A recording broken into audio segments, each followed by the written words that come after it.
bunch of stuff going on in my head, like it's just trying to pinpoint it into words. And I am grateful for some of the panelists who have gone on to radio shows and TV shows, and they were better able to articulate exactly how I'm feeling, or exactly what we saw. Like, do you not understand what these people just did? And now, what you've let this man get away with.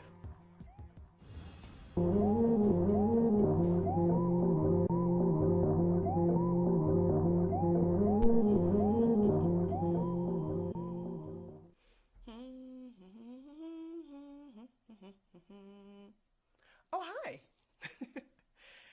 I had that song stuck in my head. I was fixing this and it just popped in my mind. Hadn't even thought about the show in years. Do you recognize it?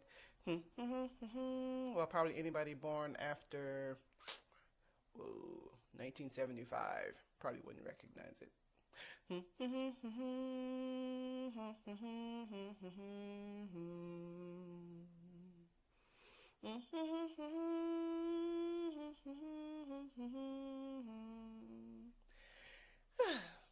Simpler times.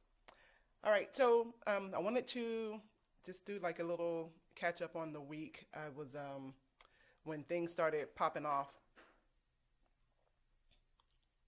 When things started popping off, I was gonna do something right away, but I was in my emotions and stuff. So try not to be in my emotions so much when I'm doing these videos, because then I tend to ramble. So I'm trying not to ramble. So the impeachment trials were this week, and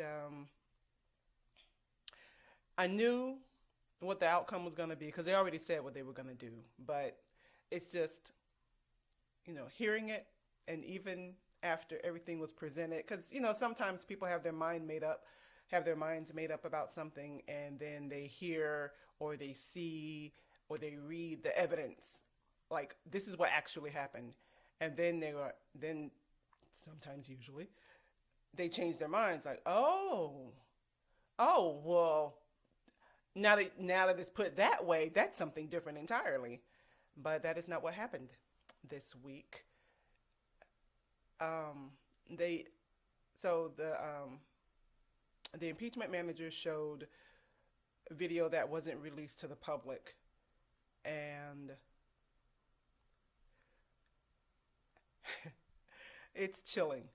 It's super chilling that the people who, and I never thought this would happen in this day and age in our country, but the people who stormed the Capitol are hollering USA, USA, but doing things that go totally against USA ideals. And what it's the disconnect always amazes me, or the separation always amazes me, in that, and we see it in television shows and stuff. So it's like, on one hand, this is what we're presenting to the public, but on the other hand, this is how we really feel about the subject. And it's like, well, how do you do that? How do you? At any rate, so they showed video. The impeachment manager showed video about the things that happened, and even showed the people, and particularly, this is all like Republicans. So particularly showing Republican members, congressional members, being hurried off so that these rioters, not rioters, these insurrectionists, don't kill them.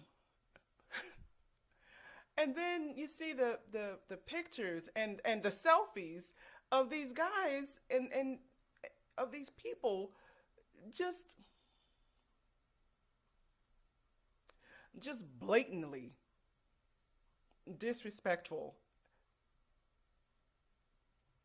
What is it? The hubris of them, like, you can't touch me, kind of thing. It just,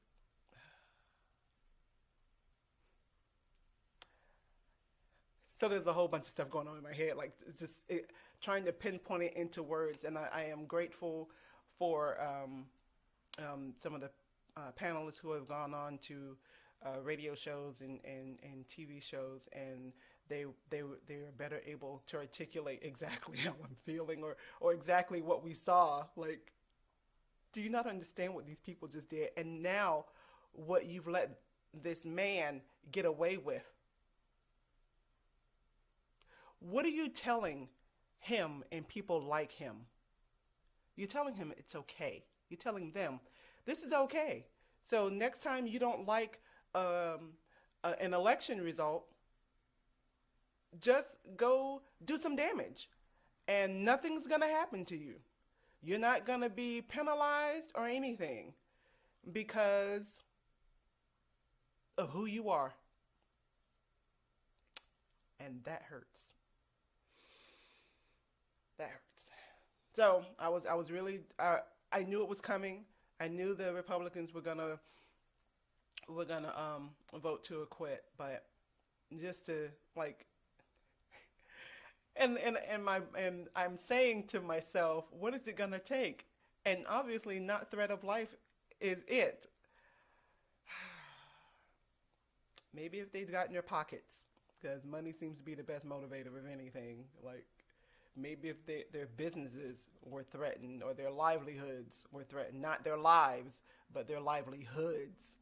Their and I suppose that their way of life wasn't threatened because, again, they voted to acquit the guy. So that that was disappointing. That was disappointing, and it's got me thinking about my initial political views and stuff. So doing some internal searching,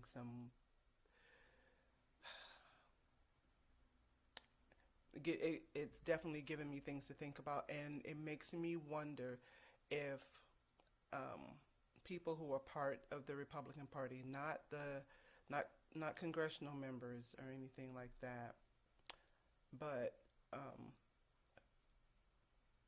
the people who vote, so people like me who vote, are they looking at this new democratic process and the way these people that we voted into office, are they looking at how they are treating our trust?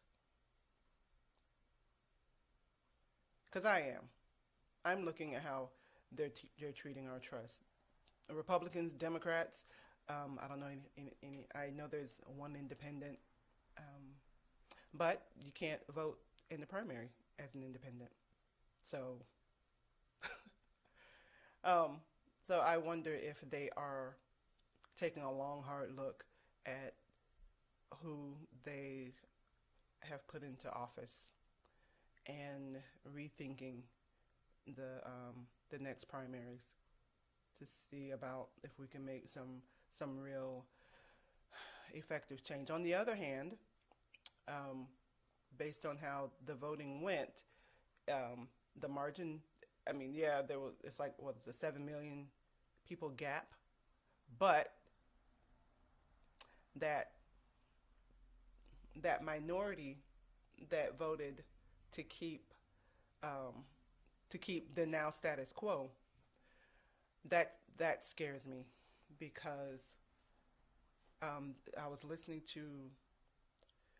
or watching. Everything's kind of blending because people are starting to say this thing. I was watching because it was early in the morning.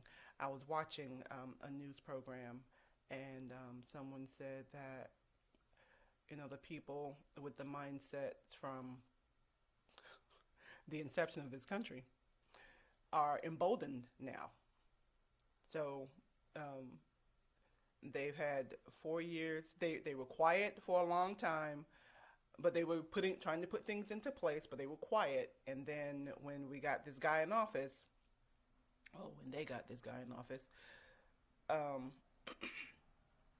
it was like, and I've heard it said that way. It was like a call went out, like, okay, rise up.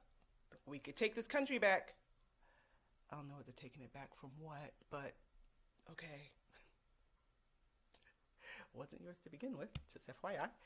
At any rate, so um,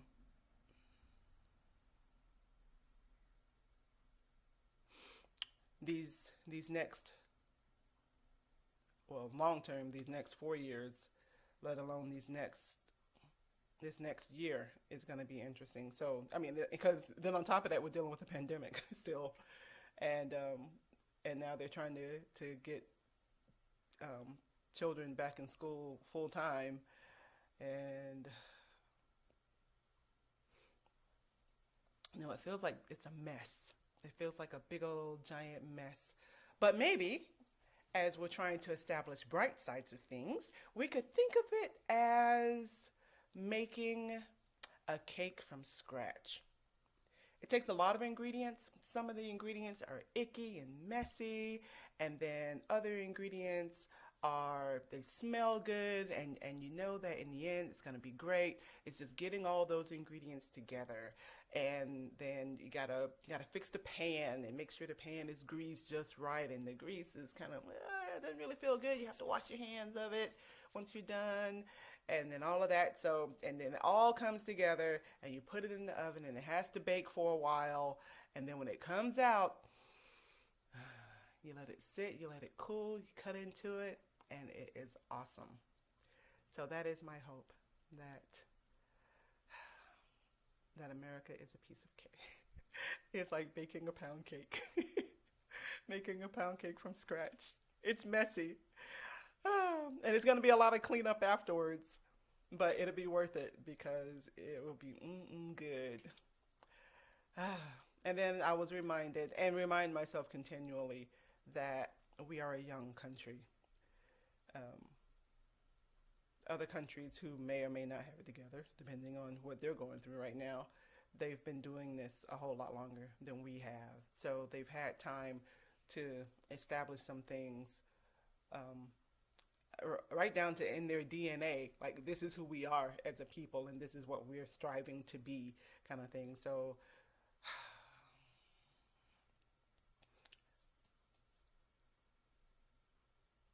who we are as a people in America.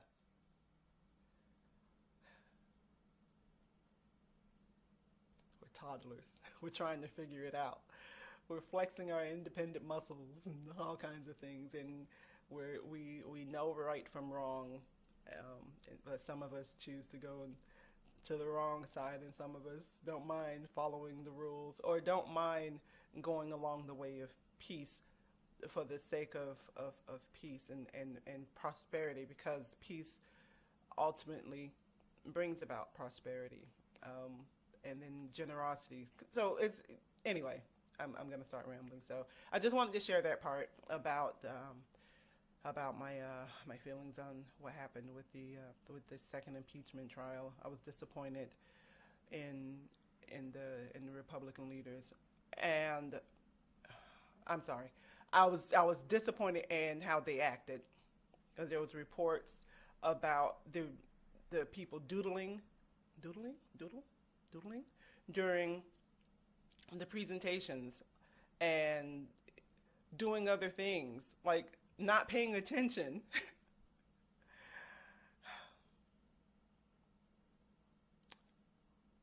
This is really, really, really disappointing. Really, all I can say is this is a disappointment. That's the nutshell of it. It's a disappointment, and we need to hold them accountable for that. And the best way we seem to be able to do that is with our vote. If they don't get voted in again, they can't do anything unless they whisper in somebody's ear. But at least they're not in office. And if whoever they're whispering to is listening, we'll get them out too. We get them out, and we keep going until we get it right.